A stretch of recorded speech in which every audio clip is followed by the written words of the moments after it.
네, 하나님의 말씀은 요한복음 12장 24절입니다. 읽어드리겠습니다. 내가 진실로 진실로 너희에게 이르노니 한 알의 밀알이 땅에 떨어져 죽지 아니하면 한 알 그대로 있고 죽으면 많은 열매를 맺느니라. 아멘. 오늘은 요한복음 12장 24절 말씀을 토대로 최초의 순교자 토마스 목사라는 제목으로 말씀을 함께 나눕니다. 오늘 성경 이야기보다도 토마스 목사님의 순교한 내용들을 함께 살펴보면서 은혜 받는 귀한 시간이 되었으면 합니다. 우리가 개신교 선교 역사 중에 한 획을 그었던 토마스 목사님의 일대기입니다. 우리가 성경의 인물뿐만이 아니라 한국 교회사의 중요한 인물들의 일대기도 알아두는 것이 좋겠다 싶어서 오늘 음성으로 녹화하는 이 설교 시간에 토마스 목사님 이야기를 들려드리는 것이 더 좋겠다 싶어서 함께 준비했습니다. 토마스 목사는 한국에 온 개신교 목사로서는 첫 번째 순교자입니다. 1866년 27세 젊은 나이에 순교한 영국 목사이지요. 토마스는 어릴 적 개구장이이긴 했지만 총명했고 이웃 사람들에게 사랑받는 아이였습니다. 토마스는 3년간 클란도버리 칼리지에 다녔는데 그곳에서 라틴어, 헬라어, 프랑스어를 공부했습니다. 어학에 뛰어난 재능이 있었던 인물이었지요. 1856년 16세의 어린 나이에 칼리지를 졸업한 토마스는 좀 더 신학을 깊이 있게 연구할 필요성을 느껴 런던 대학 뉴 칼리지에 지원하였습니다. 토마스는 본인이 공부를 통해 깨달은 그리스도의 사랑을 이방인들에게 전하고 싶은 열망이 생겼습니다. 선교에 대한 열정이 생겨났던 것이지요. 학교에서 선교사님들과의 만남의 기회가 있었습니다. 토마스는 선교사님들과의 대화를 통해 선교에 대한 실질적 도움을 받았습니다. 선교 사명을 감당하려면 타 문화에 대한 이해가 필요하고 그들의 문화를 인정하는 태도가 필요하며 문화의 중심인 언어 공부를 소홀히 해서는 안 된다는 설명을 들었습니다. 사람을 변화시켜 예수 믿게 하는 문제는 하나님의 도움에 맡겨야 하는 것이고 선교사는 자신의 입장에서 최대한 준비할 것을 준비해야 한다는 설명이었습니다. 선교사들이 겪는 어려움에 대해서도 들었습니다. 언제 어디서 죽음을 당하게 될지 모르는 상황, 풍토병과 싸웠던 이야기들, 맹수와의 싸움 등의 이야기를 전해 들었습니다. 선교사들의 생생한 증언들은 토마스의 선교 열정에 더욱 큰 불을 지폈습니다. 토마스는 중국 선교를 염두에 두고 있었습니다. 주변 사람들은 무모한 계획이라고 이야기하며 만류했지요. 하지만 토마스는 중국어를 배우고 중국 문화에 대해서 공부했습니다. 드디어 1863년 5월 대학을 졸업한 토마스는 6월에 아버지가 목회하는 하노버 교회에서 목사 안수를 받았습니다. 그리고 결혼을 하고 1863년 7월 21일 중국으로 떠났습니다. 거의 4개월 반가량 걸려 11월경에 중국 상해에 도착했습니다. 토마스 목사는 중국에서 이미 선교사로 활동하고 있는 무어헤드 선교사를 돕는 사역부터 시작했습니다. 토마스는 중국어를 열심히 배워 중국어로 복음을 전하고 싶었습니다. 하지만 무어헤드는 영어로 설교하고 중국어를 배우려 하지 않았습니다. 토마스 목사는 무어헤드 선교사가 중국 사람들을 자신보다 열등한 사람으로 취급하며 그들과 동화되려 하지 않는 모습에 실망했습니다. 그러나 그는 주어진 사역에 순종하면서 열심히 사역을 도왔고 어학 공부를 게을리하지 않았습니다. 그러다가 토마스 목사에게 첫 번째 시련이 닥쳤습니다. 토마스 목사가 중국 상해에 도착한 때가 11월쯤 되었으니 날이 추웠습니다. 그의 겨울은 토마스와 그의 아내가 한 번도 겪어보지 못한 추운 계절이었지요. 임신을 해서 몸이 허약해진 토마스의 아내는 외로움과 추위를 견디기 어려웠습니다. 함께 동역하고 있는 무어헤드 선교사 부부는 토마스 부부에게 도움이 되기보다는 오히려 실망과 어려움을 안겨주는 자들이었습니다. 기록에 보면 무어헤드 선교사의 아내는 냉정하고 이기심이 가득한 여인으로 기록되어 있습니다. 그 여인으로 인해 토마스 목사 아내는 더 큰 고통을 겪고 있었습니다. 그러나 감사하게도 다른 미국 선교사 부부를 만나 교제하면서 위로를 받았고 토마스 목사 아내는 그 미국 선교사 부인을 어머니처럼 때로는 언니처럼 따랐습니다. 그러다가 겨울을 무사히 견디어낸 그 다음 봄 3월에 토마스는 잠시 상해를 떠나 한구라는 곳에 가게 되었습니다. 토마스가 집을 비운 사이 토마스의 아내가 의지하던 미국 선교사 부인이 죽게 되었고 그 충격으로 토마스 목사의 아내는 유산을 하게 되었습니다. 남편도 없는 상황이었기 때문에 그녀를 돌봐줄 사람이 없었고 나흘 동안 혼자 앓다가 세상을 떠나고 말았습니다. 4월 초 집에 돌아온 토마스는 갑작스러운 아내의 죽음을 런던 선교회에 다음과 같이 보고했습니다. 제가 영국을 떠나 이곳에서 쓰는 첫 번째 보고가 이런 슬픈 소식이 될 줄은 꿈에도 생각하지 못했습니다. 지난달 24일 사랑하는 아내가 세상을 떠났고 그로 인해 저는 완전히 힘을 잃고 말았습니다. 평소 친했던 미국 선교사 부인의 죽음에 대한 충격으로 인해 3월 20일 유산을 하고 말았습니다. 이상 글을 써내려갈 수가 없군요. 하나하나 쓰다 보니 북받쳐 오르는 슬픔을 참을 길이 없습니다. 이전보다 더 귀한 선교 사업을 위해 노력하겠습니다만 현재는 다시 일어날 수 없는 절망의 구렁텅이 속에 빠져 있습니다. 라는 편지였습니다. 토마스는 옆에서 아내를 간호해주지 못한 사실에 죄책감과 좌절에 빠졌고 좀 더 따뜻하게 아내를 대해주지 않았던 무어헤드 선교사 부인이 원망스러웠습니다. 무어헤드 선교사 부부는 토마스 집에 얹혀 살고 있었습니다.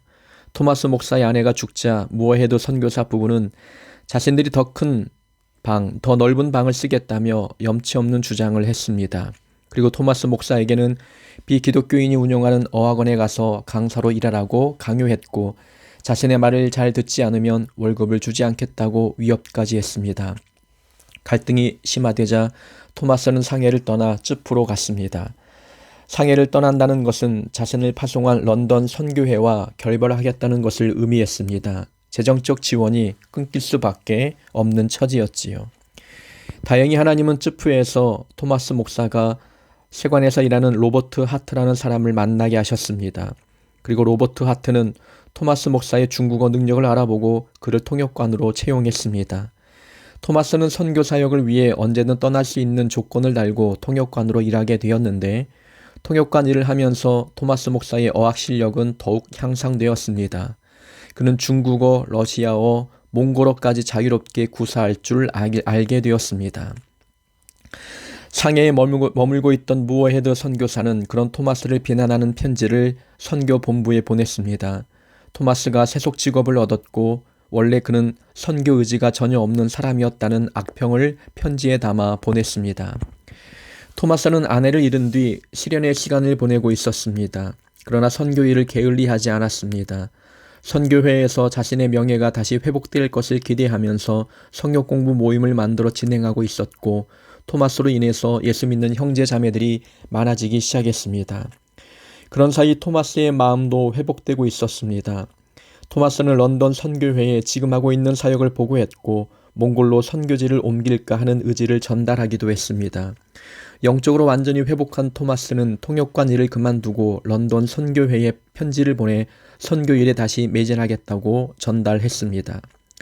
토마스 목사는 쯔프에 머무는 동안 성서 공회 총무인 윌리엄슨 선교사와 자주 왕래하며 교제를 했습니다. 한 번은 윌리엄슨의 집에서 차를 마시고 있을 때 조선에서 천주교인 김자평과 최선일이 찾아왔습니다. 당시 조선은 국경을 넘어 외국으로 가는 자들을 엄벌에 처할 때였기 때문에 김자평과 최선일이 중국 쯔프에 도착했다는 것은 목숨을 건 왕래였습니다. 윌리엄슨과 토마스는 그들과 대화하면서 이들이 천주교인이라는 것을 알게 되었고 대화 중에 그들의 신앙 고백도 듣게 되었습니다. 조선에 하나님을 믿고 난 뒤 경건 생활을 하는 자들이 생겨나기 시작했는데 첩을 두고 있던 자들은 첩을 내보내고 자기 부인을 귀하게 여기는 사례가 있었고 천민도 한 인간으로 존중하는 양반들이 생겨나기 시작했으며 신앙생활을 위해 관직을 사퇴하는 사람도 있었다는 소식이 들렸습니다. 토마스 목사는 김자평, 최선일과의 대화를 통해 조선의 많은 사람들이 성경과 교리문답 갖기를 소원하고 있다고 들었습니다. 이때부터 토마스 목사는 조선 선교에 관심을 갖게 되었습니다. 토마스는 조선 선교 여행을 계획했습니다. 첫 계획은 조선을 가서 복음의 씨앗을 뿌린 뒤 다시 북경으로 돌아오는 것이었습니다. 김자평과 최선일은 이 계획을 기뻐했고 조선으로 가는 배를 알아봐 주겠다고 했습니다. 토마스는 경비가 필요했습니다. 그래서 성서공회 총무인 윌리엄슨에게 경비를 대주면 성서공회 대표 자격으로 보수 없이 이번 선교 여행을 다녀오겠다고 했습니다. 윌리엄슨은 조선의 상황이 위험한 때라 인명피해가 발생될까봐 망설였지만 결국 토마스를 보내기로 했습니다. 토마스는 많은 분량의 성경을 가지고 대표자로 조선으로 향했습니다. 1864년 9월, 그러니까 토마스의 아내가 죽은 지 6개월이 지난 때에 한문 성경을 들고 찌푸를 떠나 조선으로 향했습니다. 당시 조선에서는 기독교가 사교로 금지되어 있었습니다. 사교라는 것은 사회에 해를 끼치는 그릇된 종교라는 뜻이지요. 박해와 핍박이 심했던 때였습니다. 수많은 교인들이 순환을 당하던 때라 온갖 어려움이 도처에 도사리고 있었습니다. 여기서 잠깐 한국 기독교 박해 역사를 한번 살펴보고자 합니다. 당시 한국 교회사를 돌이켜보면 한국 선교에 손꼽히는 4대 박해가 있었습니다. 신유교난, 기해교난, 병오교난, 병인교난, 이 4가지 4대 박해가 있었지요. 토마스 목사가 조선에 가게 된 해는 3번째 박해, 곧 병오교난이 끝난 뒤였고 4번째 박해, 병인교난이 일어나기 바로 2년 전이었습니다. 조선 선교는 1784년부터 천주교를 중심으로 체계적으로 시작이 되었습니다. 이승훈이라는 사람이 최초 북경에서 세례를 받고 베드로라는 세례명을 받았습니다. 1785년에 이벽, 권철신, 정약용 등은 서울 진고개의 김보무 집에서 모임을 갖기도 했습니다. 최초 교회인 셈이었지요. 박해가 심해진 계기를 잠깐 살펴보면 1801년 신유년에 정조가 죽은 뒤에 정치적으로 혼란한 때였습니다. 이때 사형을 당하거나 죽은 교우들이 300명에 달했습니다. 박해에 기름을 끼얹은 사건이 하나 있었습니다. 당시 황사형 백서라는 사건인데 황사형 백서는 천주교 박해에 대해서 상세히 기록한 편지였습니다. 황사형은 이 편지를 북경 주교에게 전달하면서 조선이 부당하게 천주교인을 박해하고 있으니 서양 군함을 보내서 무력으로 신교의 자유를 얻게 하자는 편지였습니다. 이 백서가 결국 발각되었고 황사형은 죽임을 당했습니다.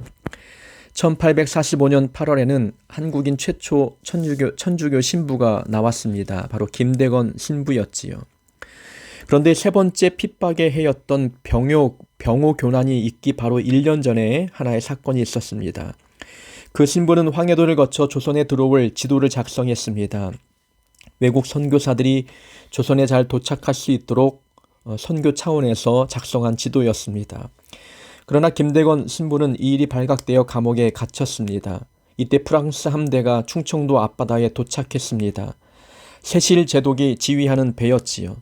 프랑스 함대가 도착한 것은 김대건 신부를 구출하기 위함이 아니었습니다.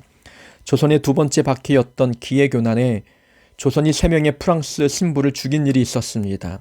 프랑스는 이 사건에 대해서 책임을 묻기 위해서 찾아왔던 것이지요. 조선은 신교의 자유를 허락하면 됐는데 우리가 알다시피 당시 조선은 쇄국 정책을 펼치고 있었습니다. 나라의 문을 더 굳게 걸어 잠궜던 해였지요. 그 결과 3번째 박해 병오교난이 발생했고 이때 김대건 신부는 순교당했습니다. 토마스 목사가 조선에 들어올 때에는 이렇게 3번째 병오교난이 끝나고 쇄국 정책이 강하게 실행되던 때였습니다. 천주교인이라는 사실이 발각되면 엄청난 고문을 당할 때였지요. 죄인을 참수할 때에는 행영도자를 사용했습니다. 행영도자는 목을 베는 기구인데 영화에서 많이 봤을 것입니다. 칼날이 위에서 떨어져 목을 베는 사용도구였지요. 끔찍한 것은 행영도자의 칼날이 무뎠기 때문에 죄인을 죽이기 위해서는 여러 번 내리쳐야 했습니다. 이렇게 천주교도들을 극심하게 박해하고 있는데 또 다른 신교인 개신교 목사가 들어온다고 했을 때 조선에서 환영할 리가 없었습니다. 토마스 목사는 2달 반 동안 서해안에서 그동안 배워온 조선어로 복음을 전파했고 가지고 온 성경도 나눠 주었습니다. 그리고 무사히 다시 중국으로 돌아왔지요. 1차 조선 선교 여행을 무사히 마쳤던 겁니다. 토마스 목사가 중국에 돌아왔을 때 런던 선교회로부터 북경 선교사로 재임명되었다는 소식을 들었습니다. 토마스 목사는 찌푸를 떠나 다시 북경으로 돌아갔고 북경에서 영중학교 교장직을 맡게 되었습니다. 영국인을 위한 국제학교 같은 거였지요. 그때 조선에서 온 박 교수를 만났습니다. 중국에 온 조선의 사신이었습니다.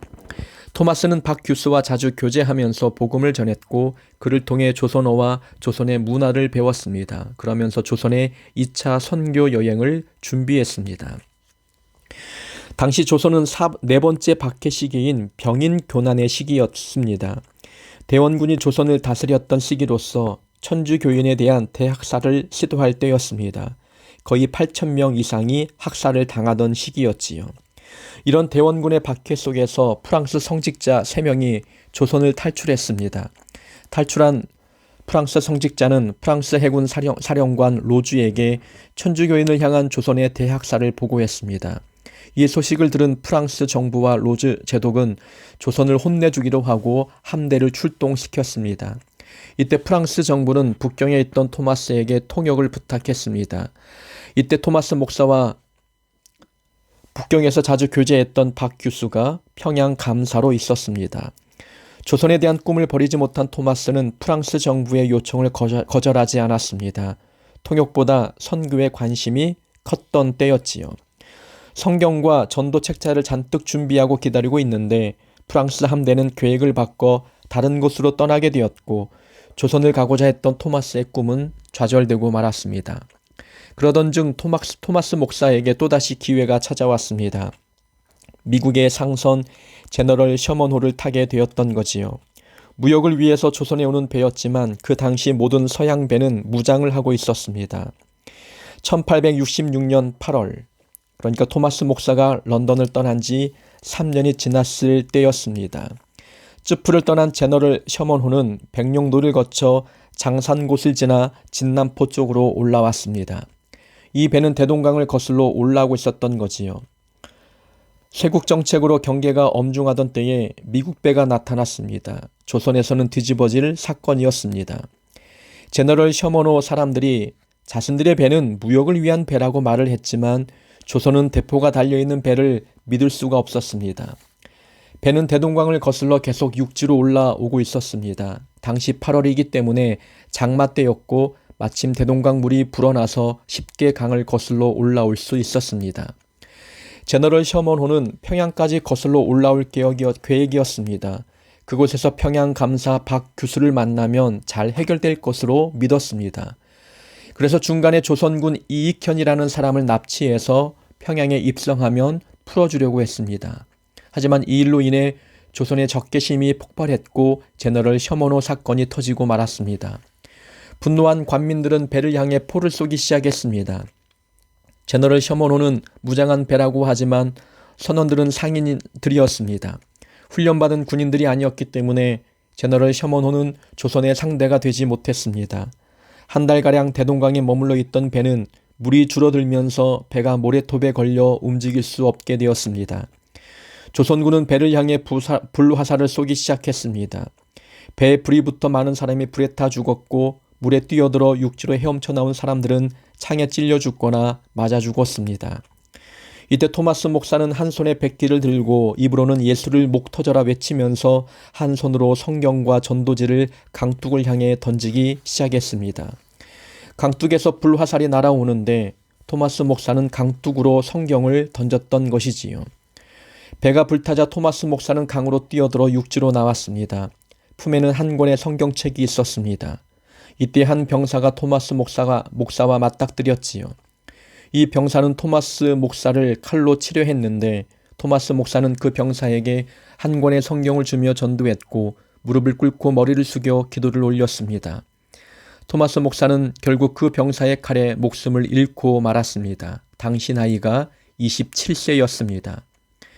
토마스를 죽인 병사는 그 성경을 가지고 집에 돌아갔으며 가족들에게 다음과 같이 고백했습니다.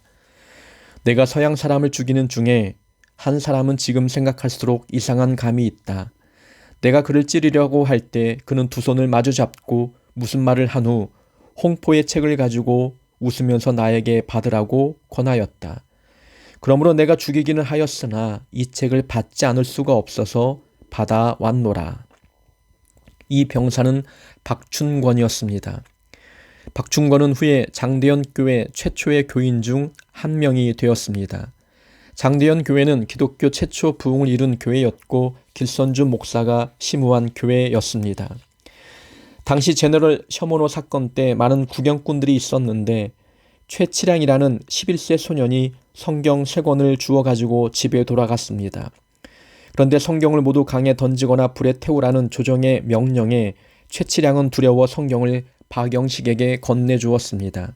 박영식은 그 성경으로 자기 집 벽지로 사용해서 성경을 벽에 발랐습니다.